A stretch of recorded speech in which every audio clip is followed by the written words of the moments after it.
Let's now consider bail and remand in custody. After someone's arrested, they might be granted bail or kept in custody. So bail comes in two flavours, if you like. You've got police bail, so this is given after arrest, but before someone's charged under PACE 1984. So if you're lucky, you get to go home for your tea. Then you have court bail. So once charged, the court decides if you can be released while waiting for your trial. Now, the Bail Act 1976, it does actually favour granting bail.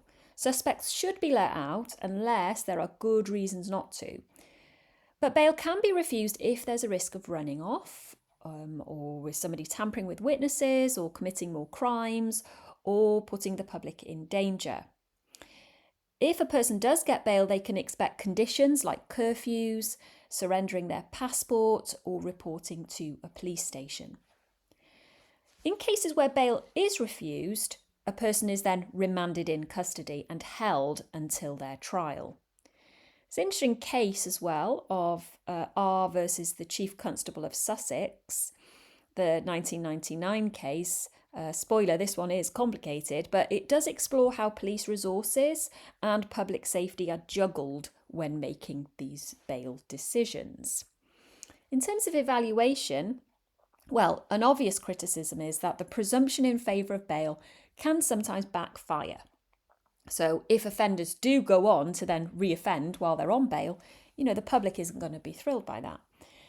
A reform idea would be maybe stricter bail conditions and electronic tagging, and this could help balance both the freedom that people who haven't yet been convicted should have, but also with public safety. I mean, at least with an ankle tag, we can see where someone is. And then we have the AO3 link. So this area highlights the principle of innocent until proven guilty versus public protection.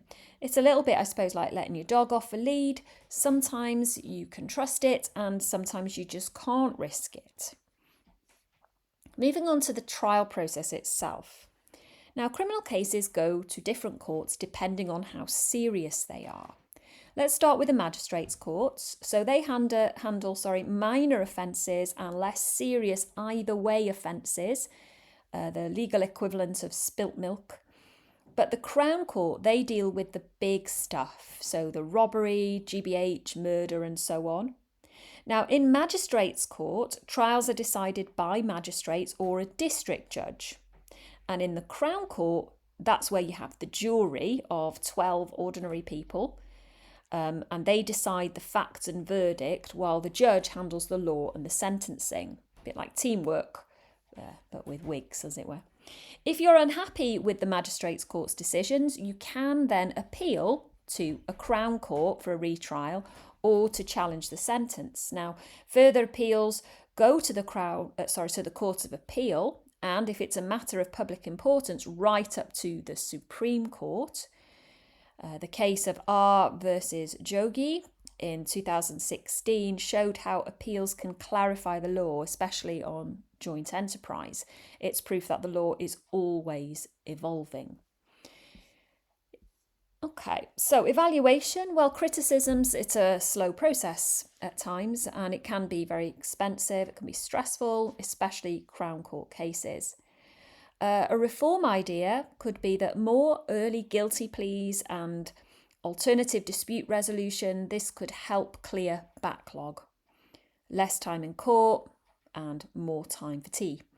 And an AO3 link there is this area is all about balancing efficiency and procedural fairness because justice shouldn't be rushed. After all, it's a very important decision. Moving on now to youth justice. So young offenders who are aged between 10 to 17, they usually end up in youth courts. So to describe these, they're a bit less formal and the focus will always be more on rehabilitation than punishment. The goal here is to give young people a chance to turn their lives around, to avoid a life of crime, because let's face it, no one wants their CV filled with crimes that they've committed in their foolish youth. Evaluation, some critics argue that youth sentences are just too lenient and don't discourage repeat offending.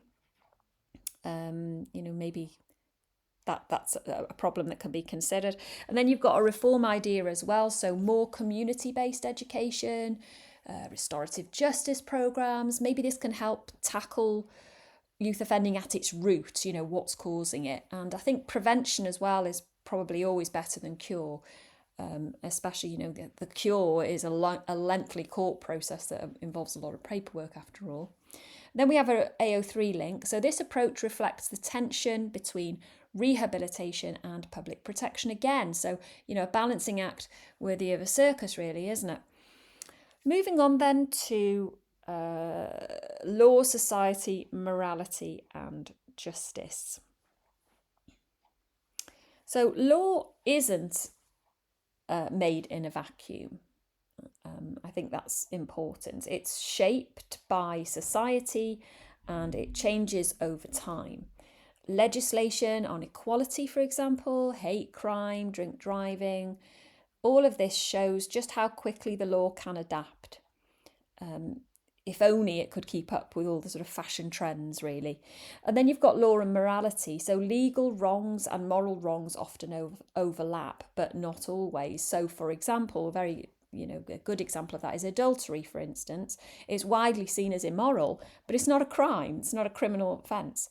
There's a famous Hart-Devlin debate in the 1960s, asked whether law should enforce private morality. And Hart said, keep out of people's bedrooms, whereas Devlin thought the law should uphold society's moral glue. Then we have law and justice. So justice is about fairness, both in process and outcome. Sometimes justice and legal certainty clash. For example, mandatory life sentences ensure consistency, but can lead to very harsh results in unique cases. The case of R. Dudley and Stevens, 1884, raised deep questions about morality and justice, ruling that necessity isn't a defence for murder. Okay, there it is. Oh, sorry. A bit late scrolling down there. In terms of evaluation here then, right, well, a criticism is enforcing morality through law, Devlin's view, can trample on individual freedoms.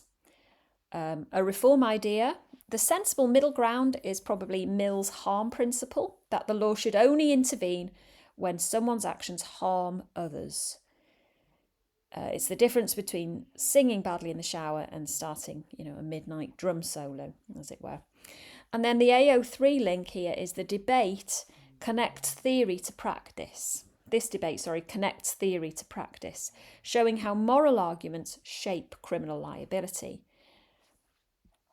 And we finally just have some key cases there that you should be familiar with going into this.